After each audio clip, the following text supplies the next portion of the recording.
সারা দেশের বিভিন্ন অঞ্চলে শুরু হয়েছে কালবৈশাখী ঝড়।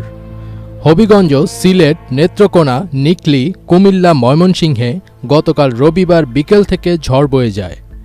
পূর্বাভাস অনুযায়ী এ ঝড় 6 দিন অব্যাহত থাকতে পারে। 7 বিভাগে কালবৈশাখী ঝড়ের 3 দিনের সতর্কবার্তা জারি করেছে আবহাওয়া অধিদপ্তর। এদিকে আজ সোমবার থেকে আগামী 10 দিন বৃষ্টিপাতের সর্বকালের রেকর্ড ভাঙার আশঙ্কার কথা জানিয়েছে আবহাওয়া.com নামে আবহাওয়া পর্যবেক্ষণ ওয়েবসাইট। এছাড়া ভারী বৃষ্টিপাতে সিলেট বিভাগের নদীগুলোর উপকূলবর্তী এলাকাগুলো বন্যার পানিতে প্লাবিত হওয়ার আশঙ্কা করা হয়েছে। এদিকে গতকাল রবিবার চুয়াডাঙ্গায় সর্বোচ্চ তাপমাত্রা উঠেছিল 40 ডিগ্রির উপরে। তবে ঢাকাসহ বেশিরভাগ অঞ্চলে তাপমাত্রা সহনীয় রয়েছে। কোনো কোনো অঞ্চলে ঝড় বৃষ্টি বয়ে গেলেও কোথাও কোথাও আবার খরতাপে পুড়ছে। গতকাল রবিবার আবহাওয়াবিদ ডক্টর মোহাম্মদ আবুল কালাম মল্লিক স্বাক্ষরিত কালবৈশাখী ঝড়ের সতর্কবার্তায় বলা হয়েছে, রবিবার বিকেল 4টা থেকে পরবর্তী সময় 72 ঘণ্টার মধ্যে ঢাকা, রাজশাহী, রংপুর, ময়মনসিংহ, খুলনা, বরিশাল, চট্টগ্রাম ও সিলেট বিভাগের উপর দিয়ে বিচ্ছিন্নভাবে পশ্চিম বা উত্তর পশ্চিম দিক থেকে দমকা হাওয়া সহ কালবৈশাখী ঝড় বয়ে যেতে পারে। এ সময় কালবৈশাখী ঝড়ের সঙ্গে বজ্রপাত ও বিচ্ছিন্নভাবে শিলাবৃষ্টিও হতে পারে।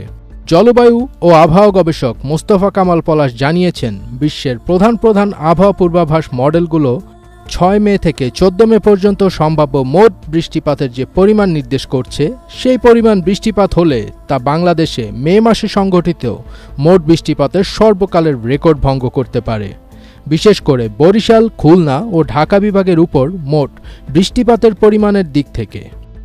গতকালকে যেমন দেখেন যে ময়মনসিংহ এবং বিশেষ করে ময়মনসিংহ, নেত্রকোনা এবং সিলেটে কিন্তু বৃষ্টি হয়েছে, ভারী বৃষ্টি হয়েছে।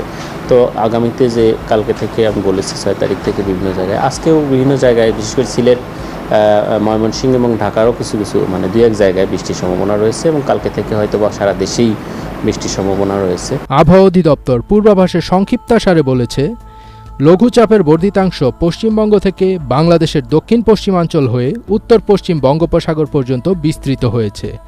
গতকাল সন্ধ্যার পূর্বাভাসে বলা হয়, রবিবার ময়মনসিংহের সর্বোচ্চ বৃষ্টিপাত রেকর্ড করা হয়েছে 83 মিলিমিটার, আর নেত্রকোনায় 67, নিকলীতে 29, সিলেটে 34, কুমিল্লায় 31, কক্সবাজারে 8, শ্রীমঙ্গলে 11 এবং বগুড়ায় 10 মিলিমিটার বৃষ্টিপাত রেকর্ড করেছে আবহাওয়া অধিদপ্তর। এছাড়া সোমবার থেকে সিলেট বিভাগের নদ নদীগুলোর উপকূলবর্তী এলাকাগুলো বন্যার পানিতে প্লাবিত হওয়ার আশঙ্কা করা যাচ্ছে। এছাড়া ঢাকাসহ দেশের বিভিন্ন অঞ্চলে হালকা বৃষ্টিপাত হয়েছে বলে খবর পাওয়া গেছে। পরবর্তী সময় 72 ঘণ্টার পূর্বাভাসে বলা হয়, ময়মনসিংহ ও সিলেট বিভাগের অধিকাংশ জায়গায়, ঢাকা ও চট্টগ্রাম বিভাগের অনেক জায়গায় এবং রংপুর, রাজশাহী, খুলনা ও বরিশাল বিভাগের কিছু কিছু জায়গায় অস্থায়ীভাবে দমকা বা ঝোড়ো হাওয়া সহ বৃষ্টি বা বজ্রসহ বৃষ্টি হতে পারে। সেই সঙ্গে কোথাও কোথাও বিক্ষিপ্তভাবে শিলাবৃষ্টি হতে পারে। গতকাল দেশের সর্বোচ্চ তাপমাত্রা রেকর্ড করা হয়েছে চুয়াডাঙ্গায় 40.3 ডিগ্রি সেলসিয়াস, ঢাকায় সর্বোচ্চ তাপমাত্রা ছিল 36.7 ডিগ্রি সেলসিয়াস।